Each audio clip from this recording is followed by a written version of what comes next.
Selamat datang di channel Jendela Sains. Di video ini kita akan membahas irisan kerucut, yaitu elips, part yang ke-8, yaitu tentang kedudukan titik dan garis terhadap elips.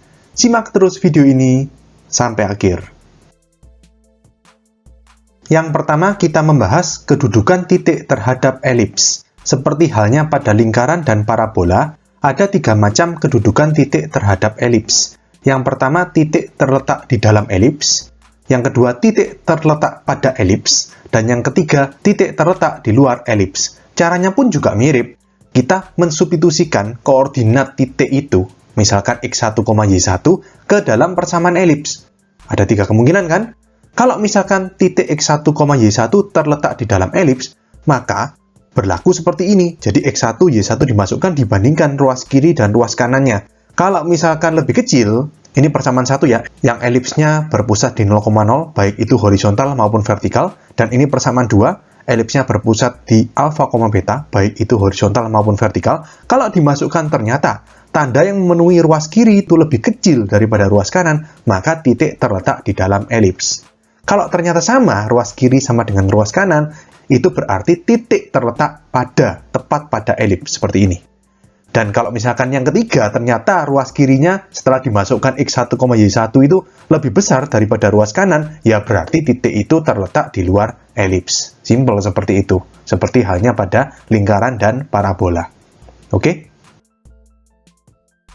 Berikutnya, kedudukan garis terhadap elips. Ini caranya juga mirip-mirip seperti pada lingkaran dan parabola. Cara ngeceknya adalah, yang pertama kita substitusikan persamaan garis, yang bentuknya y sama dengan mx plus c. Jadi y sama dengan fungsi dalam x, atau bisa juga x sama dengan fungsi dalam y, terserah. Ke dalam persamaan elips sehingga terbentuk persamaan kuadrat. Kalau y sama dengan mx plus c, pasti nanti persamaan kuadratnya dalam x. ax kuadrat plus bx plus c sama dengan 0. Kalau misalkan kalian substitusinya x sama dengan fungsi dalam y, berarti nanti terbentuk persamaan kuadrat dalam y. ay kuadrat plus by plus c sama dengan 0. Tapi nggak ada masalah. Mau dalam x, mau dalam y, rumusnya tetap sama.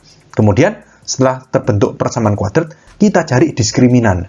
Nilai diskriminan dari persamaan kuadrat itu, D sama dengan B kuadrat min 4AC.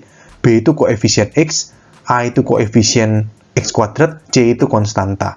Kalau persamaan kuadratnya AY kuadrat plus BY plus C, ya sama. B itu koefisiennya Y, berarti A itu koefisiennya Y kuadrat, C itu konstantanya.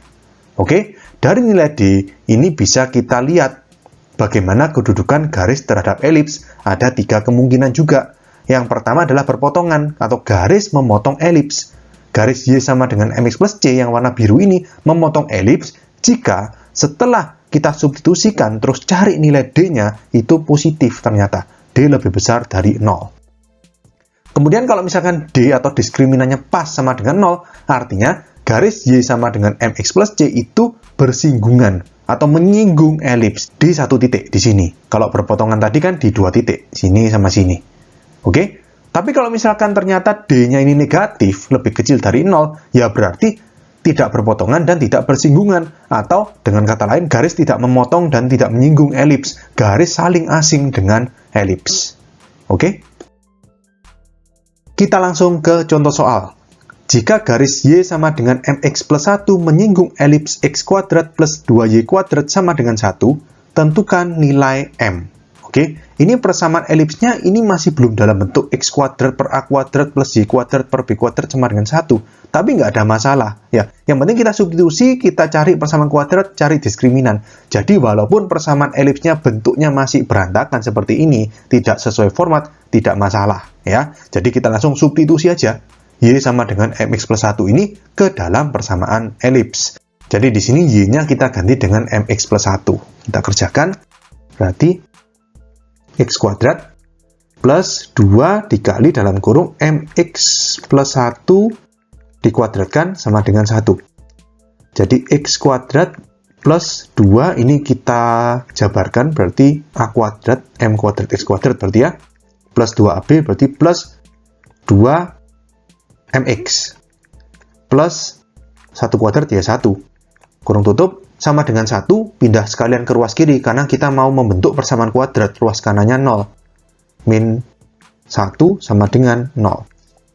kita kalikan 2 ke dalam kurung, berarti X kuadrat plus 2M kuadrat X kuadrat plus 4MX plus 2 min 1 sama dengan 0. Oke, ini kita kelompokkan yang X kuadrat itu 2 suku awal ini ya. Ya sudah, berarti kita bikin seperti ini. Dalam kurung 2M kuadrat plus 1 dikali X kuadrat. Anggapannya 2 suku yang awal ini, X kuadrat plus 2M kuadrat X kuadrat. X kuadratnya kita keluarkan dari kurung.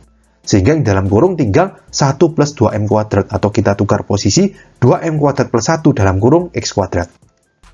Kemudian suku yang mengandung X cuma 4MX ya sudah plus 4MX. Plus 2 min 1 itu plus 1. Sama dengan 0. Berarti ini adalah A, ini adalah B, dan ini adalah C. Kita masukkan. Di sini menyinggung, garis menyinggung elips. Berarti D sama dengan 0. Ini kan ya. B kuadrat min 4AC sama dengan 0. B-nya 4M, berarti dalam kurung 4M dikuadratkan min 4A dalam kurung 2M kuadrat plus 1 kali C, C-nya 1 sama dengan 0. 4M dalam kurung dikuadratkan itu 16M kuadrat.